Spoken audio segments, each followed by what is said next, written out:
ಸುರ್ಜೇವಾಲಾ ಅವರು ಅವ್ರು ಮಾಡ್ಕೊಳ್ತಾರೆ, ಅವ್ರದ್ದು ಕಂಟಿನ್ಯೂ ಆಗಿದೆ. ಅದ್ರ ಬಗ್ಗೆ ನಾನೇನ್ ಮಾತಾಡೋದು.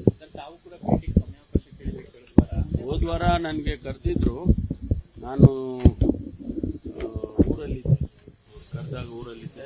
ನೆಕ್ಸ್ಟ್ ಟೈಮ್ ಬಂದಾಗ ನೋಡ್ತೀನಿ ಅಂತ ಹೇಳಿ, ಸಾಧ್ಯ ಆದ್ರೆ ಸರ್. ನೆಲಮಂಗಲ ಸೋಲ್ದೇವನಹಳ್ಳಿ ಒಂದು ಘಟನೆ ನಡೆದಿದೆ. ಒಬ್ಬ ವ್ಯಕ್ತಿಯ ಬಟ್ಟೆ ಬಿಚ್ಚಿ ಹೊಡೆದಿದ್ದಾರೆ, ಹಲ್ಲೆ ಮಾಡಿದ್ದಾರೆ. ಇದರಲ್ಲೂ ಯುವತಿ ಕಾರಣ. ಅದ್ರಲ್ಲಿ ಅವ್ರ ವಿಡಿಯೋದಲ್ಲಿ ಅವರೇ ಹೇಳ್ತಾರೆ, ರೇಣುಕಾಸ್ವಾಮಿ ಹೊಡಿತಾ ಇದೀವಿ, A1 A2 ಅಂತೆಲ್ಲ ಅವರೇ ವಿಚಾರಿಸ್ತೀನಿ. ನನಗೆ ಅರೆಸ್ಟ್ ಆಗಿದ್ದಾರೆ, ನನಗೆ ಇನ್ನೂ ಪೂರ್ತಿ ಸಂಪೂರ್ಣ ಮಾಹಿತಿ ಕೊಟ್ಟಿಲ್ಲ. ಮಾಹಿತಿ ತಗೊಂಡ್ಮೇಲೆ ಹೇಳ್ತೀನಿ.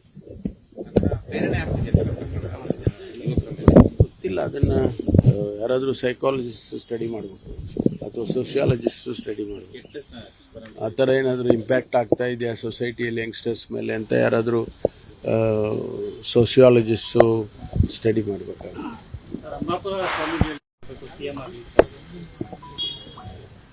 ಅದು ಅವರ ಅಭಿಪ್ರಾಯ ಹೇಳಿದ್ದಾರೆ. ಅದು ಅವರ ಅಭಿಪ್ರಾಯ ಹೇಳಿದ್ದಾರೆ, ಅದರಲ್ಲಿ ತಪ್ಪೇನಿದೆ? ಮುಖ್ಯಮಂತ್ರಿಗಳು ಓಬಿಸಿ ಸಲಹಾ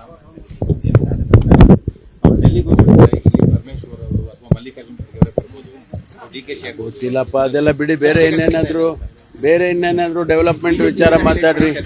ಈ ಬರೀ ಮುಖ್ಯಮಂತ್ರಿಗಳು ಇದು ಪೊಲಿಟಿಕಲ್ ಸ್ವಲ್ಪ ಕಡಿಮೆ ಮಾಡಿ ಬೇರೆ ಕಡೆ ಕ್ಯಾಮ್ರಾ ಬೇರೆ ಕಡೆ ತಿರುಗಿಸಿ. ರಾಜ್ಯಸಭಾ ಸದಸ್ಯರಾಗಿ ಸಿದ್ದರಾಮಯ್ಯ ಹೋಗ್ತಾರೆ ಅಂತ ಹೇಳ್ಬಿಟ್ಟು ಗೊತ್ತಿಲ್ಲಪ್ಪ, ನನಗೆ ಅದೆಲ್ಲ ಗೊತ್ತಿಲ್ಲ, ಅದೆಲ್ಲ ನನಗೆ ಗೊತ್ತಿಲ್ಲ. ಬೇಕು ಅಂದ್ರೆ ಗ್ಯಾರಂಟಿ ಬಿಡಿ ಅಂತಾರೆ, ಮತ್ತೆ ಬಹಿರಂಗ ಹೇಳಿಕೆ ಗೊತ್ತಿಲ್ಲ.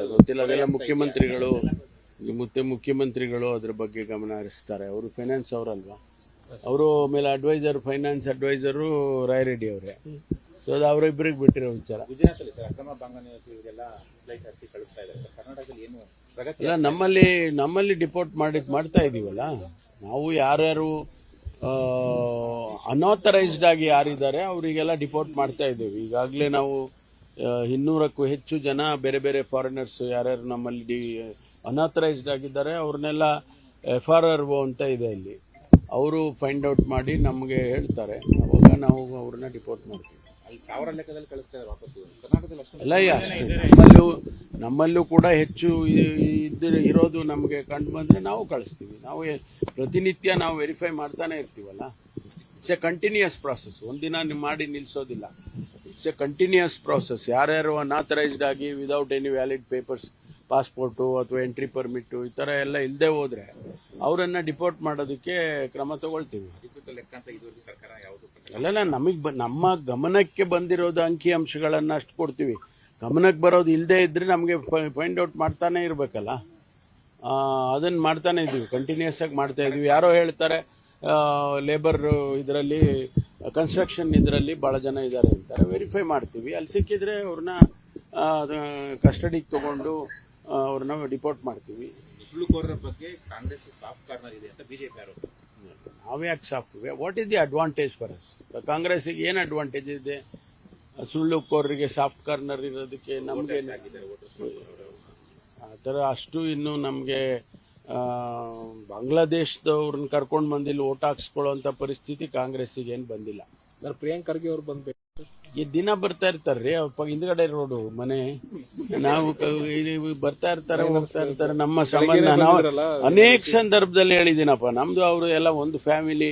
ಬರ್ತಾ ಇರ್ತಾರೆ, ಹೋಗ್ತಾ ಇರ್ತಾರೆ. ಖರ್ಗೆ ಸಾಹೇಬ್ರು ಬಂದಾಗ ನಾನು ಹೋಗ್ತೀನಿ, ನೋಡ್ಕೊಂಡು ಬರ್ತೀನಿ, ಅವ್ರ ಆರೋಗ್ಯ ವಿಚಾರಿಸ್ತೀನಿ. ನನಗೇನು ಹೊಸದ? ಕಳೆದ 40-45 ವರ್ಷದಿಂದ ನಮ್ಮ ಸಂಬಂಧ ಇದೆ. ನಮ್ಮ ತಂದೆಯವರು ಅವರನ್ನ ಒಂದು ಹಿರಿ ಮಗ ಅಂತ ಹೇಳಿ ಟ್ರೀಟ್ ಮಾಡೋರು. ನಮಗೂ ಅವರು ಹಿರಿಯ ಅಣ್ಣ ಇದ್ದಾಗೆ. ನಮ್ಮ ಸಂಬಂಧನೇ ಬೇರೆ ಇದೆ, ನಿಮ್ಗೆ ಅರ್ಥ ಆಗಿಲ್ಲ. ಸರ್, ಅದೇ ಈಗ ರಾಜ್ಯಕ್ಕೆ ಬರಬೇಕು, ಅದೆಲ್ಲ ಬಿಡಿಯಪ್ಪ. Thank you.